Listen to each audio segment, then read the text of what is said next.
Hello everyone, आज हम पढ़ने जा रहे हैं फोटोसिंथेसिस की लाइट फेज। पिछले क्लास में हमने ऑलरेडी देख लिया है कि फोटोसिंथेसिस क्या है और उसके रिएक्शंस क्या होते हैं। तो आज हम लोग डिटेल्स में जाएंगे और देखेंगे कि लाइट फेज में क्या क्या होता है। तो मैं पहले आपको बता दूं कि सीबीएसई में एनसीईआरटी अगर आप देखेंगे तो यहाँ पे एक छोटा सा पैराग्राफ है लाइट फेज के ऊपर, लेकिन मैं आपको थोड़े से डिटेल्स में लेके जाऊंगी ताकि आपके कॉन्सेप्ट्स क्लियर हो। तो चलिए शुरू करते हैं फोटोसिंथेसिस के लाइट फेज। तो हम लोगों ने ये ऑलरेडी देख लिया है कि ऑटोट्रॉफिक न्यूट्रिशन एक ऐसी न्यूट्रिशन है जहाँ पे एक लिविंग ऑर्गेनिज्म अपना खाना खुद बनाते हैं। तो वो क्या करते हैं, वो बाहर से सिंपल एलिमेंट्स लेते हैं, जैसे कार्बन डाइऑक्साइड लेते हैं, जैसे पानी लेते हैं और उसको जोड़ के अपना खाना बनाते हैं। और इसके लिए उसको क्या चाहिए होता है, इसके लिए उसको क्लोरोफिल चाहिए होते हैं और सनलाइट। और कौन कौन से लिविंग ऑर्गेनिजम्स ये कर सकते हैं? बैक्टीरिया ये कर सकते हैं, कुछ बैक्टीरिया, ग्रीन प्लांट्स और एल्गी, ये सारे लिविंग ऑर्गेनिजम्स फोटोसिंथेसिस कर सकते हैं, ऑटोट्रॉफिक न्यूट्रिशन कर सकते हैं। और इसके लिए उनको चाहिए कार्बन, एनर्जी चाहिए होता है जो वो सूरज की रोशनी से लेते हैं, और ऑब्वियसली उनको चाहिए होते हैं वाटर जो कि उनको सॉइल से मिलते हैं। तो हम लोगों ने ऑलरेडी देख लिया है कि फोटोसिंथेसिस क्या है। ये एक फोटोकेमिकल, बायोकेमिकल, एनाबॉलिक, एंडोगोनिक प्रोसेस है। फोटोकेमिकल मतलब हम लोगों ने डिस्कस किया था ये लास्ट क्लास में। फोटोकेमिकल मतलब एक केमिकल रिएक्शन जो सूरज की रोशनी की मौजूदगी में होती है। बायोकेमिकल मतलब एक केमिकल रिएक्शन जो सिर्फ एक लिविंग सेल में ही हो सकता है। एनाबॉलिक मतलब एक रिएक्शन जिसमें कुछ नया तैयार हो रहा है, कुछ नया सिंथेसिस हो रहा है। एंडोगोनिक मतलब एक रिएक्शन जहां पे सनलाइट या फिर एनर्जी, किसी भी प्रकार की एनर्जी अब्सॉर्ब हो रही है। इस प्रोसेस से प्लांट जहां पे क्लोरोफिल है उस टिश्यू में, कौन से टिश्यू, मेसोफिल टिश्यू, क्या प्रिपेयर करते हैं ये लोग? Carbohydrate type of food prepare करते हैं। कौन सी कार्बोहाइड्रेट? कार्बोहाइड्रेट कई तरह के होते हैं। तो कौन सी कार्बोहाइड्रेट ये लोग प्रिपेयर करते हैं? ये लोग प्लांट्स प्रिपेयर करते हैं ग्लूकोज, जो कि एक बहुत ही सिंपल कार्बोहाइड्रेट है, ठीक है। और इसके लिए क्या चाहिए इनको? कार्बन डाइऑक्साइड चाहिए जो कि कार्बन और ऑक्सीजन की सोर्स है, और पानी चाहिए और सनलाइट चाहिए, ठीक है ना।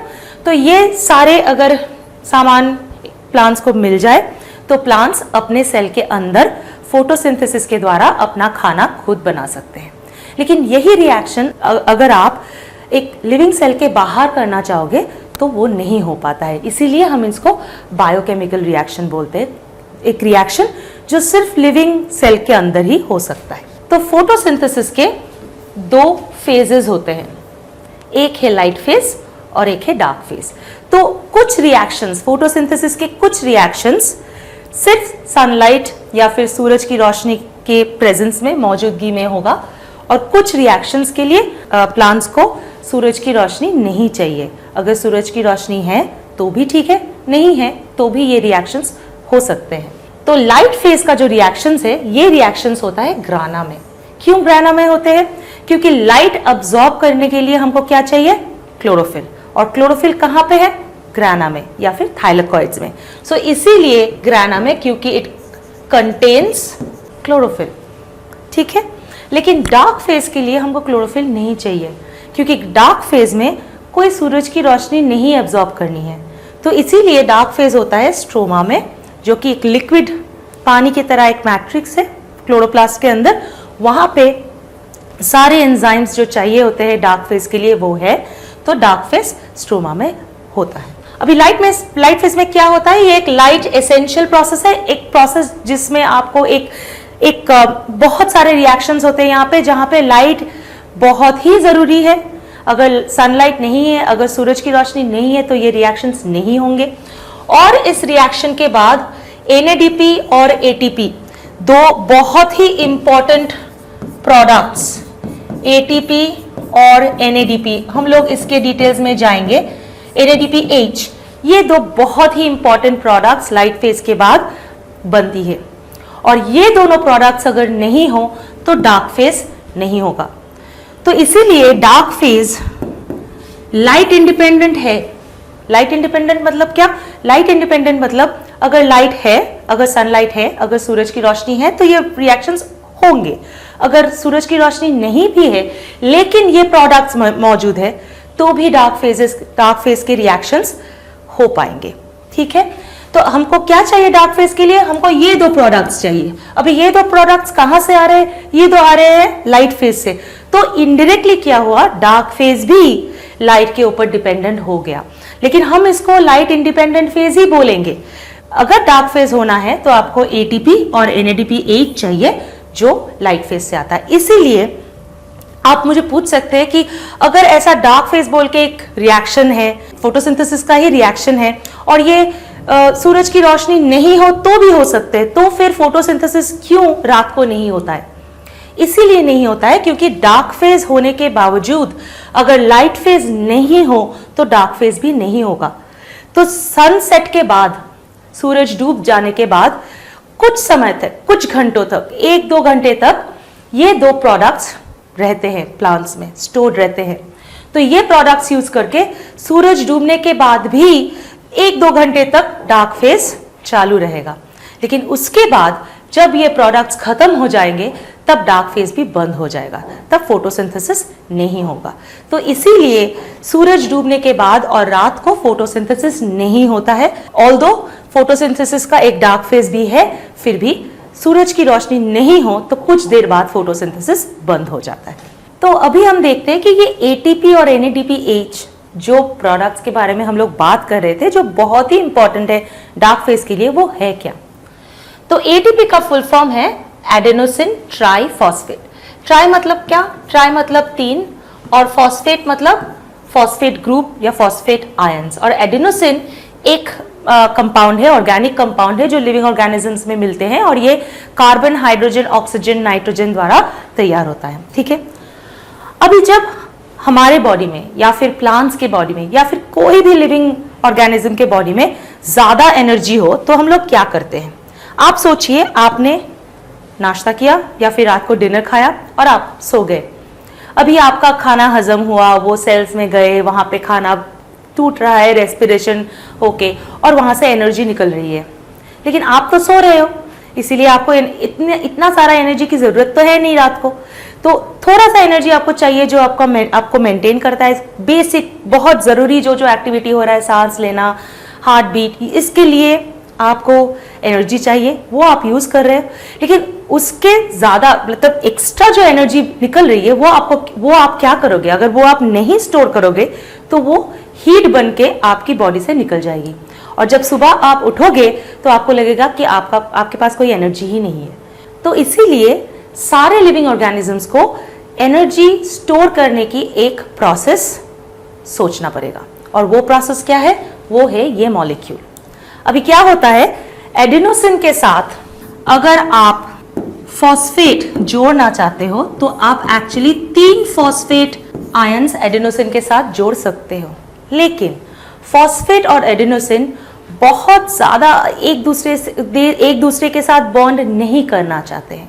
तो इसीलिए आप अगर इन दोनों को एक साथ लाके बॉन्ड करना चाहते हो, बाइंड करना चाहते हो, तो आपको बहुत सारा एनर्जी देके इन लोगों को पास लाना पड़ेगा और उसके बाद बॉन्ड तैयार होगा। ठीक है, तो ये जो फॉस्फेट बॉन्ड है ना, ये बहुत हाई एनर्जी बॉन्ड है, मतलब इसको तैयार करने में आपको एनर्जी स्पेंड करनी पड़ेगी। और आप कहां से एनर्जी, आपको कहां से मिलेगी ये एनर्जी? ये एनर्जी आपको मिलेगी जो आप प्लांट्स के लिए, पौधों के लिए जो सोलर एनर्जी ये लोग एब्जॉर्ब कर रहे हैं, उस सोलर एनर्जी को ये लोग यूटिलाइज करेंगे, यूज करेंगे और उससे ये बॉन्ड्स तैयार करेंगे। ठीक है, तो अगर आपने एडेनोसिन के साथ एक फॉस्फेट जोड़ दिया तो वो बन गया आपका एडेनोसिन मोनोफॉस्फेट। मोनो मतलब 1, एडेनोसिन के साथ एक फॉस्फेट जोड़ दिया आपने तो एडेनोसिन मोनोफॉस्फेट बन गया। अगर आप एडेनोसिन के साथ 2 फॉस्फेट बॉन्ड्स बनाओगे तो वो बन गया आपका एडेनोसिन डाइफॉस्फेट, डाई मतलब 2। और अगर एडेनोसिन के साथ आप 3 फॉस्फेट्स जोड़ोगे तो आपका बन जाएगा एडेनोसिन ट्राइफॉस्फेट मतलब 3 फॉस्फेट। और ये एडेनोसिन ट्राइफॉस्फेट में सबसे ज्यादा एनर्जी होती है। तो हम लोग क्या करते हैं, हमारे बॉडी में जब एक्स्ट्रा एनर्जी होते हैं तो हम वो एनर्जी से एडिनोसिन ट्राइफॉस्फेट बनाते रहते हैं और एडिनोसिन ट्राइफॉस्फेट स्टोर हो जाता है। जब आपको वापस एनर्जी चाहिए तो आप क्या करेंगे, आप इस फॉस्फेट बॉन्ड को तोड़ेंगे, ठीक है, और जैसे ही आप बॉन्ड को तोड़ेंगे वहां से एनर्जी निकलेगी और आप एनर्जी यूज कर सकते हैं। वैसे ही प्लांट्स क्या करते हैं, फोटोसिंथेसिस के दौरान ये सोलर एनर्जी मतलब सूरज की रोशनी से ये एनर्जी लेते हैं और उस एनर्जी को पहले एटीपी में कन्वर्ट करते हैं, फिर उस एटीपी को तोड़ के वापस एनर्जी मिलती है, उस एनर्जी से ये फूड तैयार करते हैं। तो प्रोसेस ऐसी है कि सोलर एनर्जी पहले केमिकल एनर्जी में कन्वर्ट होती है in the form of ATP और उसके बाद ये फूड एनर्जी में कन्वर्ट होती है जो भी एक केमिकल एनर्जी है in the form of glucose. तो ये एटीपी बहुत ही एक जरूरी मॉलिक्यूल है फोटोसिंथेसिस के लिए और डार्क फेज के लिए। एक एग्जांपल देती हूं मैं आपको। सोचिए आपके पास बहुत सारे पैसे हैं और आपको जो कुछ भी खरीदना था आपने खरीद लिया, फिर भी आपके पास एक्स्ट्रा पैसे हैं जो अगर आप घर में रखोगे तो शायद चोरी हो सकती है या फिर खो सकती है। तो आपने क्या किया, आपने उस पैसे से गोल्ड बार खरीदे और उसको जाके बैंक के लॉकर में रख दिया। जब आपको कैश की जरूरत पड़ेगी तो आप एक एक बार निकालोगे, उसको बेचोगे और आपको अपना कैश वापस मिलेगा। तो ऐसे ही एटीपी हमारे बॉडी का गोल्ड बार्स है जो हम स्टोर करते हैं, जिस प्रकार में हम एनर्जी स्टोर करते हैं, और जब हम लोगों को एनर्जी की ज़रूरत है तो ये बॉन्ड्स हम लोग तोड़ेंगे और वापस हम लोगों को एनर्जी मिलेगी। इसीलिए एटीपी को हम एनर्जी करेंसी भी कहते हैं। जैसे मैंने आपको पूछा आपके पास कितने पैसे, आपने कहा 10 रुपए, मैंने कहा मेरे पास 20 रुपए है, तो ऑब्वियसली हम लोगों को पता चला कि मेरे पास ज़्यादा पैसे हैं। लेकिन मैंने वैसे ही एनर्जी के टर्म्स में अगर मैं आपको पूछूं कि आपके पास कितना एनर्जी है, आपने कहा कि 3 एटीपी मॉलिक्यूल्स है, मैंने कहा मेरे पास 6 एटीपी मॉलिक्यूल्स है, तो मेरे पास ज़्यादा एनर्जी है। इसीलिए इसको एनर्जी करेंसी बोलते हैं, ठीक है।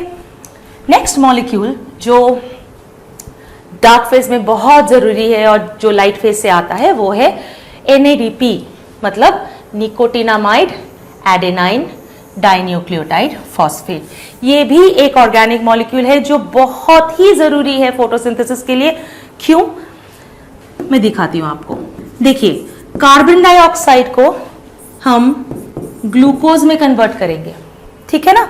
तो जब कार्बन डाइऑक्साइड को हम ग्लूकोज में कन्वर्ट करें, ये किस तरह की रिएक्शन है, ऑक्सीडेशन है कि रिडक्शन है? ये ऑब्वियसली रिडक्शन है। क्यों रिडक्शन है? क्योंकि यहां पे देखिए हाइड्रोजन ऐड हो रहा है, ठीक है। तो आपको क्या करना है, आपको कहीं से हाइड्रोजन लेनी है और उसको कार्बन डाइऑक्साइड को डोनेट करना है ताकि कार्बन डाइऑक्साइड ग्लूकोज में कन्वर्ट हो। तो कहां से मिलेगी आपको हाइड्रोजन? एक मॉलिक्यूल है जो बहुत ही न्यूट्रल है, जिससे आप कुछ मांग सकते हो, जिसको आप कुछ दे सकते हो। ये एसिड बेस कोई तरह की भी रिएक्शन नहीं करता है, तो वो है पानी। तो पानी से आपको हाइड्रोजन मिल सकती है, लेकिन कोई एक चाहिए जो पानी से हाइड्रोजन लेके कार्बन डाइऑक्साइड को देगा, तो वो मॉलिक्यूल है NADP। NADP क्या करता है? NADP पहले पानी से हाइड्रोजन लेता है और उसके बाद कन्वर्ट होता है NADPH में, और फिर NADPH ये हाइड्रोजन कार्बन डाइऑक्साइड को देके वापस NADP बन जाता है। क्या हुआ यहाँ पे? NADP पहले हाइड्रोजन लेगा वाटर से, पानी से, उसके बाद वो हाइड्रोजन कार्बन डाइऑक्साइड को देगा। तो पहले ये खुद रिड्यूस हो रहा है क्योंकि ये हाइड्रोजन ले रहा है, और उसके बाद ये हाइड्रोजन डोनेट कर रहा है कार्बन डाइऑक्साइड को। मतलब ये क्या कर रहा है, ये खुद क्या बन रहा है? रिड्यूसिंग एजेंट, ठीक है ना। तो NADP का एक्चुअली 2 रोल है यहाँ पे। एक, ये हाइड्रोजन आयन पहले एक्सेप्ट करेगा, तो इसको पहले हाइड्रोजन आयन एक्सेप्टर बनना है। मैं अगर किसी को हाइड्रोजन आयन देना चाहती हूं तो मुझे पहले हाइड्रोजन लेना पड़ेगा, तो मैं पहले हाइड्रोजन आयन एक्सेप्टर बन जाती हूं, और उसके बाद जब मैं हाइड्रोजन दे रही हूं किसी को, तब मैं बन जाती हूं रिड्यूसिंग एजेंट। ओके, तो NADP यहाँ पे 2 रोल प्ले करता है। तो पहले ये पानी से हाइड्रोजन लेता है as a hydrogen ion acceptor, उसके बाद ये हाइड्रोजन कार्बन डाइऑक्साइड को देता है एज अ रिड्यूसिंग एजेंट, ताकि कार्बन डाइऑक्साइड ग्लूकोज में कन्वर्ट हो सके। तो इसीलिए ATP और NADP इतनी जरूरी मॉलिक्यूल्स है फोटोसिंथेसिस के लिए, ठीक है। तो अभी हम लोग देखते हैं लाइट फेज में एग्जैक्टली होता क्या है। तो दो क्लोरोफिल मॉलिक्यूल्स हैं जिसके पास दो इलेक्ट्रॉन्स है जो कि उसके आउटरमोस्ट शेल में घूम रहा है। ठीक है, तो हम लोगों को पता है कि एटम्स प्रोटॉन, न्यूट्रॉन और इलेक्ट्रॉन से बनते हैं।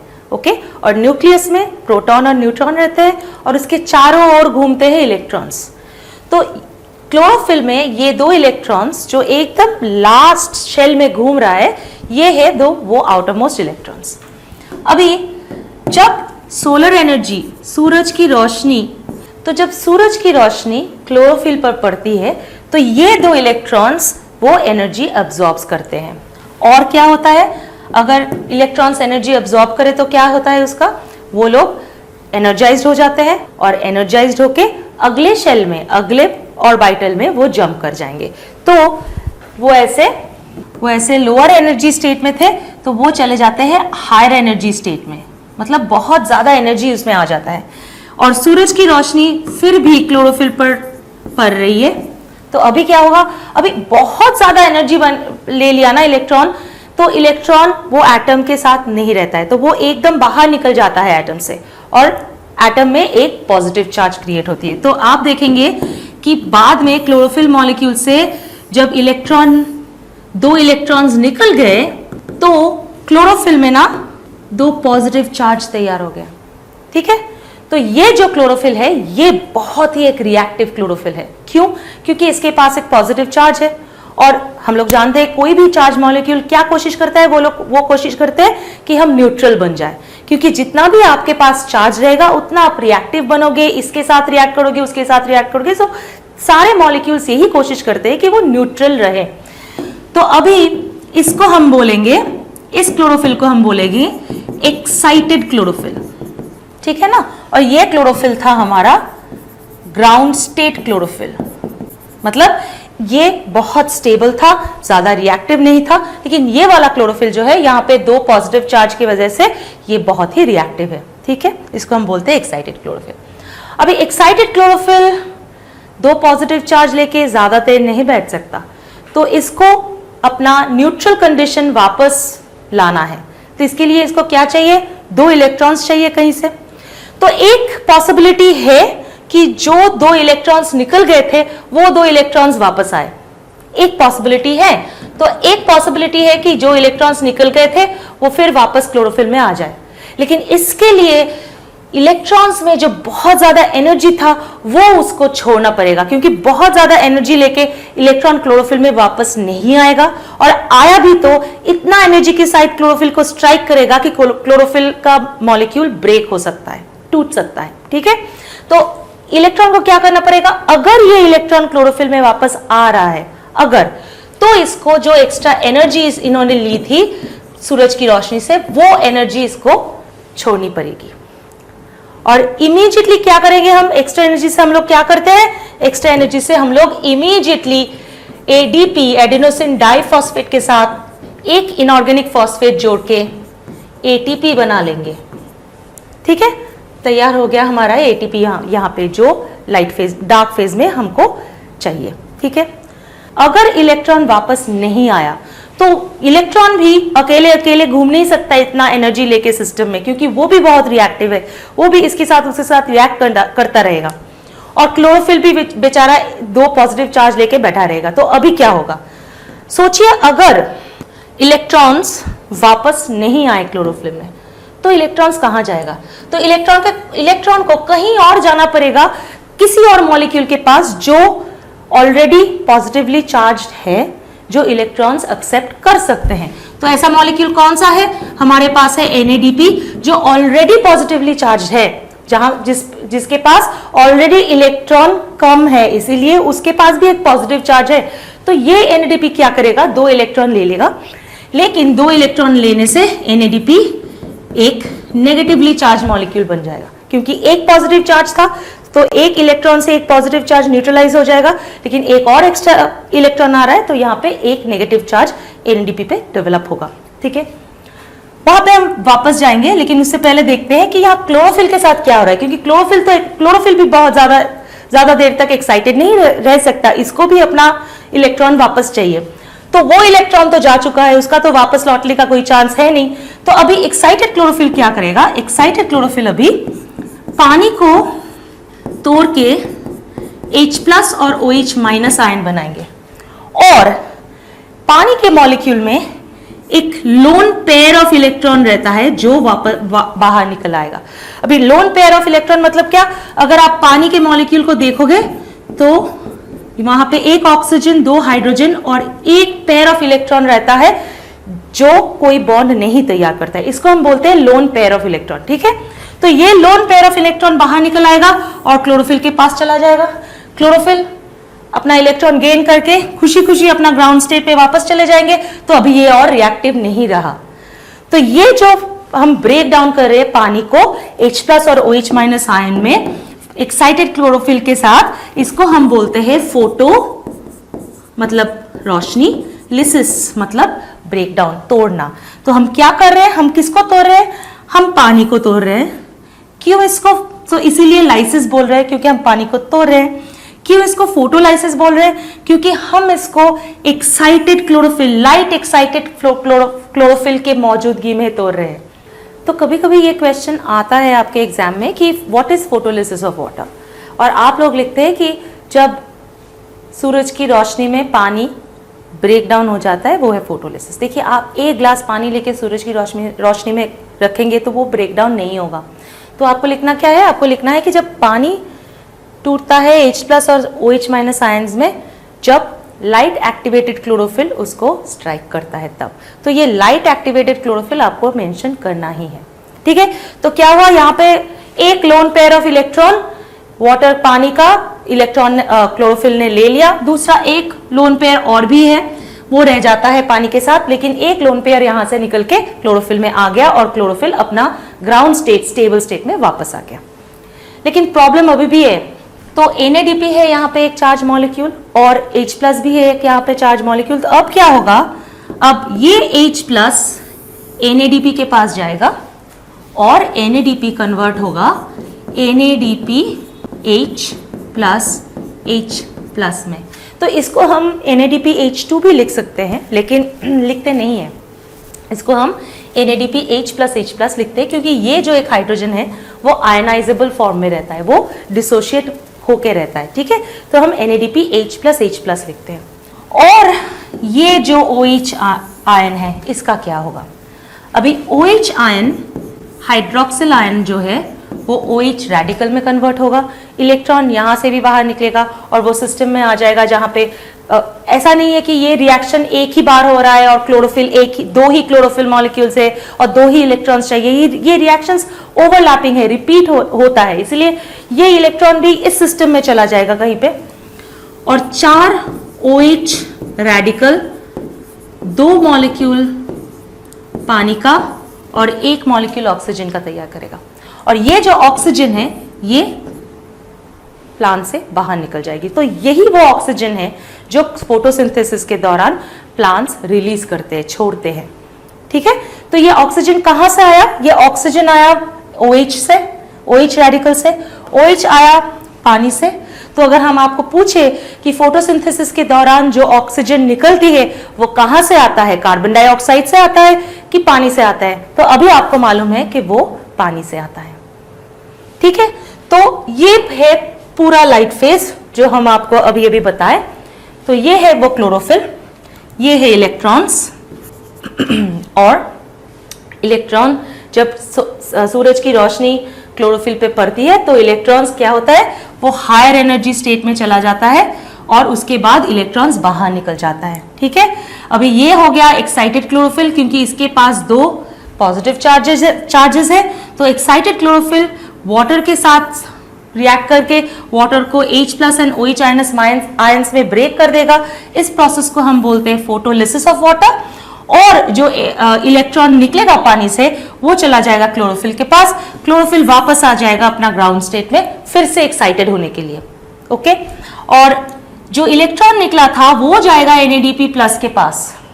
अभी ये एक और बात है कि जब ये इलेक्ट्रॉन NADP+ के पास जा रहा है तब भी NADP प्लस भी बोलेगा कि नहीं मुझे इतना एनर्जी नहीं चाहिए, आप इतना एनर्जी लेके मेरे पास आओगे तो मेरा जो मॉलिक्यूलर स्ट्रक्चर है वो भी ब्रेक डाउन हो सकता है, तो आप एनर्जी छोड़ के आओ।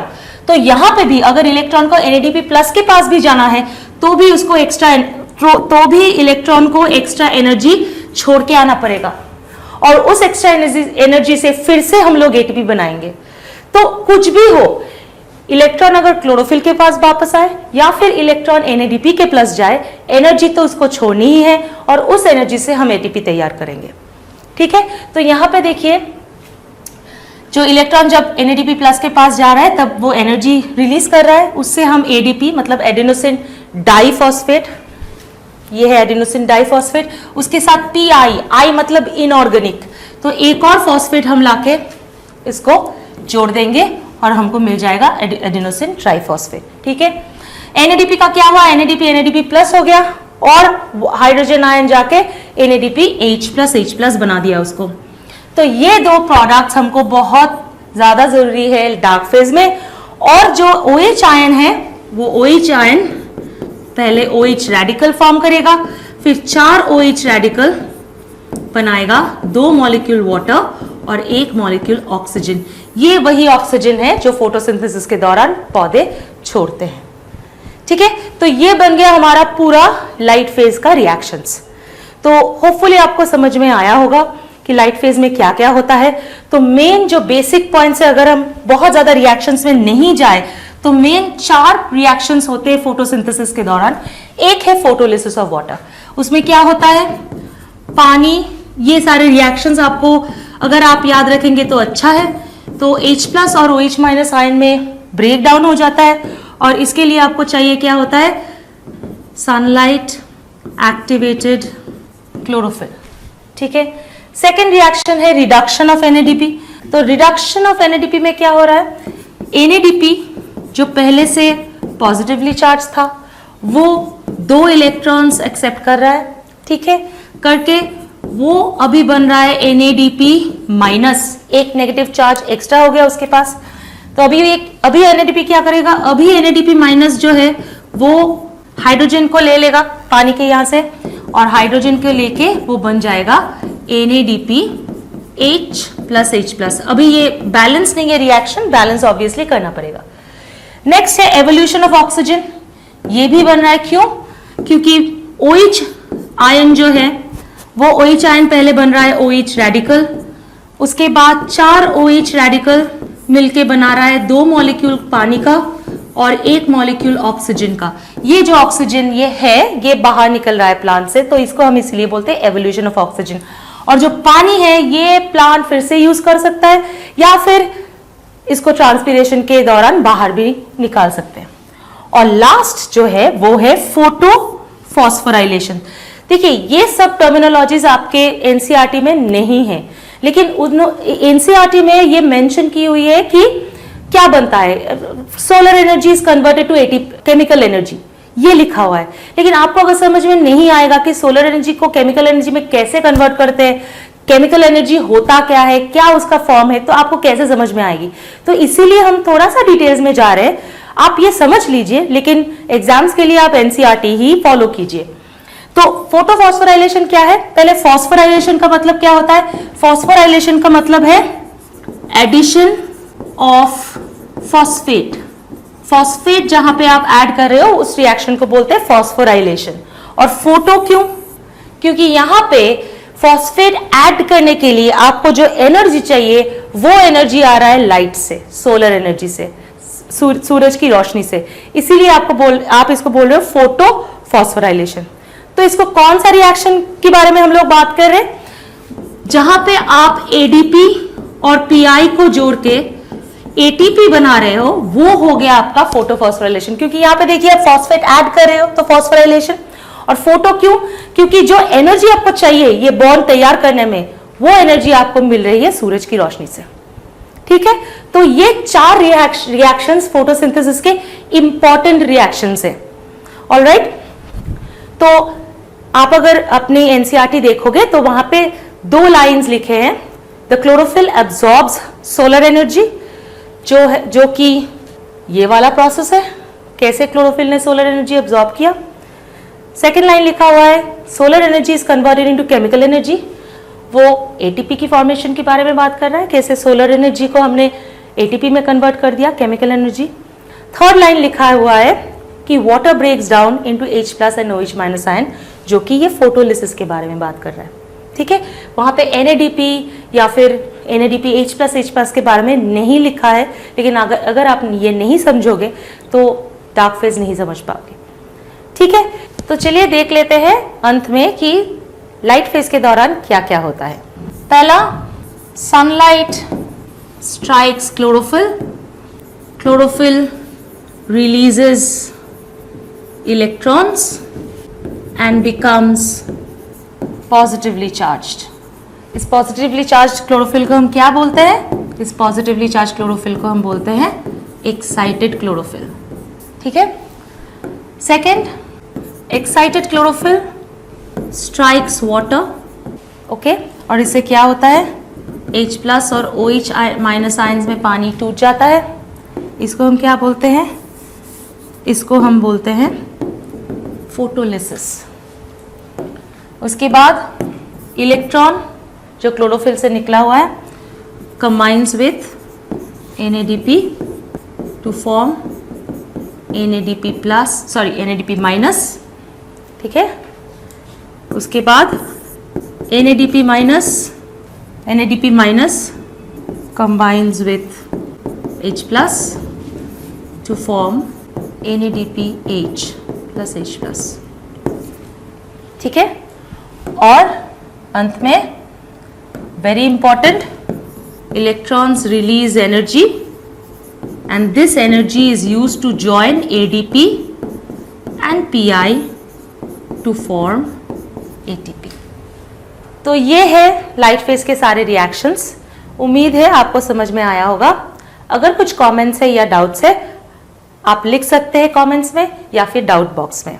Subscribe to our channel and go to our website www.manochaacademy.com for courses on physics, chemistry, biology, mathematics and computer coding.